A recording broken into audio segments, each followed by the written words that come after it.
Hello everyone, welcome to the new video. और इस video में मैं आपको कुछ ऐसी चीज़ बताने वाला हूँ जो आपने कभी नहीं सुनी, जिस तरीके से आपने कभी प्रैक्टिस नहीं की होगी। और ये जो चीज़ है आपको बहुत इम्पोर्टेंट है। सवाल क्या है कि सर मेरी इंग्लिश कमज़ोर है, I don't get much marks in English, how should I improve. ये आपका बेसिक सवाल है। पढ़ता हूँ, ये सॉल्व करता हूँ, वो सॉल्व करता हूँ सर, मेंस लेवल के पेपर सॉल्व करता हूँ, फिर भी नहीं होता है। और मैं आंखें बंद करके विश्वास भी कर लेता हूँ कि आप लिटरली प्रैक्टिस करते हो, इंग्लिश सॉल्व करते हो क्वेश्चंस, फिर भी नहीं हो रहा है। तो कहीं ना कहीं सारे पैतरे इस्तेमाल करने के बाद भी नहीं हो रहा है, तो कुछ ना कुछ आपको एक स्टेप पीछे आना पड़ेगा। उसी स्टेप पे काम करते रहोगे तो कहीं ना कहीं आपको समझ में नहीं आएगा। और वो क्या चीज़ है, सिंपल बेसिक से बात कर दे। आपकी इंग्लिश कमज़ोर है, क्यों कमज़ोर है? इसके बहुत सारे रीज़न्स है कि सर कभी कभी वो वर्ड का मीनिंग नहीं पता चलता, अंडरस्टैंडेबल। पूरी ऑक्सफोर्ड डिक्शनरी माइंड में नहीं होती, चलो अंडरस्टैंडेबल। दूसरा, अगर मान लो मीनिंग पता है फिर भी वो आंसर रॉन्ग क्यों जाता है आपका, फिर तो आप बोलोगे सर एक्चुअली वो मुझे ना दैट लगा था तो लेकिन विच निकला। प्रॉब्लम क्या है पता है आपका? ओवरऑल आपको ग्रामर जो है उसकी आइडिया ही नहीं है। और कुछ स्टूडेंट्स ऐसे हैं जो ग्रामर पे काम नहीं कर रहे हैं, एक बड़ी तादाद में है इंग्लिश की बात करूँ तो। और अभी मैं आपको समझाता हूँ कि आपको ग्रामर पे काम कैसे करना है। बिफोर आई टेल यू, आप में से कुछ स्टूडेंट शायद ऐसे होंगे जो डेली कुछ ना कुछ, शायद या डेली या फिर टाइम टू टाइम ग्रामर पढ़ते होंगे, लेकिन उसके बावजूद भी वो प्रॉब्लम फेस कर रहे हैं। वो क्यों कर रहे हैं? जो मेरा फर्स्ट पॉइंट है, जैसे कि मान लो ग्रामर में एक चीज़ होती है कंजंक्शन, ठीक है? सिंपल लैंग्वेज है जो सेंटेंस को कनेक्ट करता है, ठीक है? आपने पढ़ा कंजंक्शन ये होता है, वो होता है, वगैरह वगैरह वगैरह, ठीक है? इतने सारे होते हैं। लेकिन वो कंजंक्शन का आप स्पेशली एक्सरसाइज दो। आप उन पे अगर एक्सरसाइजेस पहले दोगे तो वहाँ पे गलती करोगे तो आपका वो इम्प्रूव होगा। आप लोग डायरेक्ट इंग्लिश के चैप्टर्स पे जाओगे तो it will be a big problem. और मैं ये खासा उनको कह रहा हूँ जिनको इंग्लिश में बहुत दिक्कत है। जो मैच्योर्ड है वो शायद आगे बढ़ सकते हैं, बट जिनको बहुत दिक्कत है और डायरेक्टली आप चैप्टर उठाते हो, फिर सॉल्व करते हो, फिर रॉन्ग आंसर राइट आंसर पीछे चेक करते हो, ये बड़ा वीक तरीका होता है, मैं कहता हूँ। और इंग्लिश में आपको अगर बहुत इम्प्रूवमेंट करनी है तो सबसे पहले ये करो, इंग्लिश ग्रामर टिपिकल सिलेबस। अरे नेट पे डालो, 52 साइड्स मिलेंगे, आप भी आधा सिलेबस बता दोगे, आधा क्या 90-95% बता भी दोगे आप सिलेबस। वो लिखो, जैसे कि for example tenses, conjunction, adverbs, adjectives, या फिर सबऑर्डिनेट क्लॉज, ठीक है? अच्छा, इसमें टाइप भी हो सकते हैं, वो अलग बात है, बट ये मेन चीज़ें लिख के रखो। और ये हर एक चीज़ को पढ़ो और उसको एक आध या 2 दिन दो। मैं अगर स्पेसिफिक एसओ के हिसाब से बात करूँ, आईबीपीएस तो बहुत टाइम है। अगर अभी करते हो तो एक चीज़ के लिए 2 दिन भी देते हो तो अच्छा है। जैसे कि मान लो अभी आप एडजेक्टिव पढ़ रहे हो, क्या आपका वो कमज़ोर है, या फिर ऐसे समझो कमज़ोर है या अच्छा है, छोड़ो, आपको हर टेंस या ग्रामर का करना ही है। उसको टारगेट दो, 2 दिन तक उसके करो। मैं ग्रुप्स में खुद ये करने वाला हूँ। Obviously your participation going to matter, क्योंकि मेरे बाकी के अदर ग्रुप्स में बिजी रहता हूँ, तो ये तो वो वहाँ पे एक्टिविटीज़ चलते रहते हैं, ठीक है? So in our group will be playing, तो वहाँ पे भी आपको आइडियाज़ आ जाएगा। लेकिन उससे पहले क्या करो, आप वो चीज़ को समझो।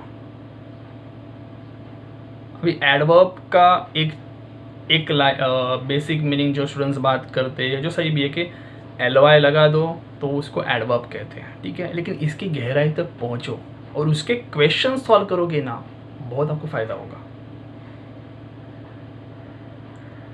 और ये सब करने के बाद, ठीक है, आप जब जाते हो फिर फिलर्स, देन सेंटेंस एरर, मैं दावे के साथ कहता हूँ परफॉर्मेंस इंप्रूव होगी। मैं ये नहीं कहता 100 में से 100 आएंगे, नहीं, इसके लिए आपको बहुत कड़ी मेहनत लगेगी, लेकिन परफॉर्मेंस डेफिनेटली इम्प्रूव होगा। क्यों नहीं होगा? क्योंकि अगर आप ग्राउंड स्टेप को ही मजबूत बना रहे हो तो चौथे स्टेप पे खड़े हो तो डेफिनेटली कैसे, क्यों? क्योंकि आपका बेस अच्छा किया है आपने।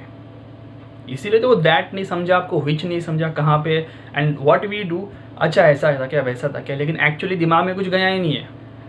पीछे आंसर की एक लाइन पढ़ते हैं, नो डाउट वो एक्सप्लेनेशन दिया रहते, लेकिन वो दिमाग में उतरता नहीं है।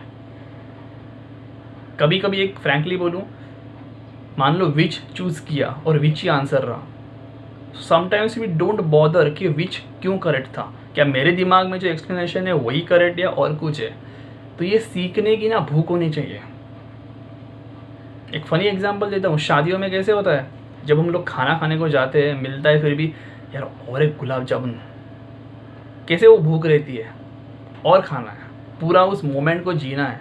सिमिलरली अगर आपका करेक्ट आंसर भी है फिर भी उसके पीछे लगो कि क्या है, और मैं इंग्लिश के लिए खासा कह रहा हूँ ग्रामर के हिसाब से, ये बहुत इंपॉर्टेंट पॉइंट है, ठीक है। उसके बाद देस चैप्टर बेस्ड क्वेश्चंस, धीरे धीरे एक साथ 2 चैप्टर मत करना, एक चैप्टर को पकड़ लो। जैसे कि मान लो फिलर्स पकड़ रहे हो तो मेरी राय रहेगी पहले सिंगल फिलर को उठाओ, उस पर मास्टरी करो, देन डबल फिलर्स, ठीक है। उसके बाद अलग अलग चैप्टर्स पे जाओ। अब ये करने के बाद जाहिर सी बात है मिस्टेक्स तो होंगे आपके, ठीक है, एकदम 10 में से 10, एकदम 20 में से 20 तो नहीं आएंगे। तो मान लो कि आपने 20 मार्क का कोई टेस्ट दिया, ठीक है, इसके बाद चैप्टर का 20 में से आए 12 करेक्ट, ठीक है, 12 का आपने पढ़ा क्या बैकग्राउंड है, क्या था उसके पीछे, स्टैटिस्टिक्स क्या थे उसके पीछे, थ्योरी पढ़ा। लेकिन जो 8 रॉन्ग गए ना, उसमें ज़रा ढूंढो कोई पैटर्न है क्या कि आप एक तरह से मिस्टेक कर रहे हो कि यार हाँ यार इसके मैंने एडजेक्टिव्स 4-5 तो रॉन्ग ही कर दिए, तो समझो ये आपका वीक पॉइंट हो रहा है।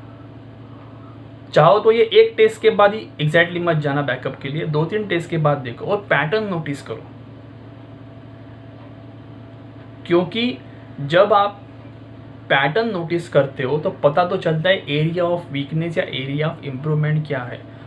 फिर जो मैंने पहला स्टेप कहा था इंग्लिश ग्रामर के क्वेश्चन सॉल्व करके, तो मैं एडजेक्टिव्स फिर से पढ़ूंगा, फिर से उसके क्वेश्चन सॉल्व करूंगा, ये बेस्ट तरीका होगा। डायरेक्ट बुक से जाने से अच्छा इस तरीके से जाओगे, डेफिनेटली होगा। और ऑब्वियसली मैंने वीडियो इसीलिए बनाई कि मैं आपको टिप्स दे सकूं, तो उस पर आप काम ज़रूर कीजिए। और जैसे मैंने कहा कि नोटिस पैटर्न मिस्टेक्स नोटिस करने के बाद get back to the first step, English grammar, adjective पढ़ना है, क्वेश्चन सॉल्व करने हैं, इसको और पुख्ता बनाना है और फिर से जंग में उतरना है इंग्लिश के एक्चुअल सिलेबस के साथ, ओके।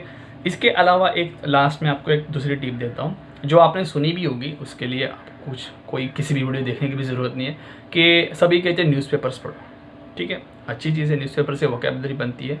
मैं उसमें एक एडिशनल चीज़ कहूँगा कि न्यूज़पेपर जब आप पढ़ोगे तो अगर मान लो आपने ग्रामर वीमर पे थोड़ा पढ़ते जा रहे हो, तो न्यूज़पेपर जो होते हैं इंग्लिश न्यूज़पेपर कोई भी, उसमें आप जब सेंटेंस पढ़ो ना तो सिर्फ मीनिंग के लिए मत पढ़ना, कि मान लो मेलोडियस का मतलब मुझे पता नहीं है तो मेलोडियस का मतलब मैंने जाके ढूंढा, something pleasant voice, a kind of thing, ठीक है, तो अभी ये मेरे दिमाग में बैठ गया, ये मत पढ़ो। आप उसमें भी देखो कि इसमें सेंटेंस जॉइन किया है तो इसमें कंजंक्शन इन दैट क्यों आया, सिचुएशन क्या थी। मैं दावे के साथ कहता हूँ अगर न्यूज़पेपर के सुबह सिर्फ 10 ऐसे स्टेटमेंट, शाम को 10-20 बहुत होंगे, 20 इंटू मंथ में 30 कितना हो गया, 600। और एक बात बोलूँ, लॉकडाउन है और कुछ काम धंधा तो है नहीं अभी, तो टाइम बहुत है, पीछे लगो। ये आपके बाकी के एग्ज़ाम्स अगर आप जा रहे हो ना, कभी LIC या कभी IBPS PO भी, उसके पहले भी बहुत फ़ायदेमंद रहेगा। और एक चीज़ बोलूँ, GA के बाद अगर कोई सब्जेक्ट है जो क्विकली मार्क्स देता है वो है इंग्लिश, तो बहुत चांसेस है, अगर मैथ्स बहुत ख़राब है और रीजनिंग के बाद कोई सपोर्ट ढूंढ रहे हो जो कम टाइम में मार्क्स दे रहा था, इट वुड बी इंग्लिश। सो मैं समराइज़ करके बोलता हूँ, इंग्लिश ग्रामर के पीछे पढ़ो, सिर्फ पढ़ो मत, कंजंक्शन पढ़ लिया हाँ चल, नहीं, उस कंजंक्शन के क्वेश्चन सॉल्व करो। एडवर्ब पढ़ो तो एडवर्ब के क्वेश्चन सॉल्व करो, मास्टरी बनाओ। हाँ, इससे आपको ना स्कूल के दिन याद आएंगे और मुझे मज़ा आता है वो उधर के एक्सरसाइज खेलने में। सिली मिस्टेक स्टूडेंट्स के होते हैं बट एटलीस्ट ही लर्न्स, और उससे मुझे अच्छा लगता है कि he is learning something from that, ताकि वो जब एक्चुअल गेम खेलने जाएगा, वो डबल फिलर्स का, सेंटेंस एरर, सेंटेंस करेक्शन का, तब उसको अच्छे से ज्ञान होगा, ओके। तो इस चीज़ पे काम करो, start working, you can report to me after 10 days और समथिंग। एकदम कल ही रिपोर्ट मत करना, 10 दिन के बाद बता सकते हो ईमेल आईडी पे। एंड मिलते हैं अगले वीडियो में। मैं कुछ दूसरे वीडियोस पे काम कर रहा हूँ, तो उसका वीडियोस मैं लाऊंगा बहुत जल्द। तो अभी तक के लिए इतना ही। वीडियो देखने के लिए शुक्रिया।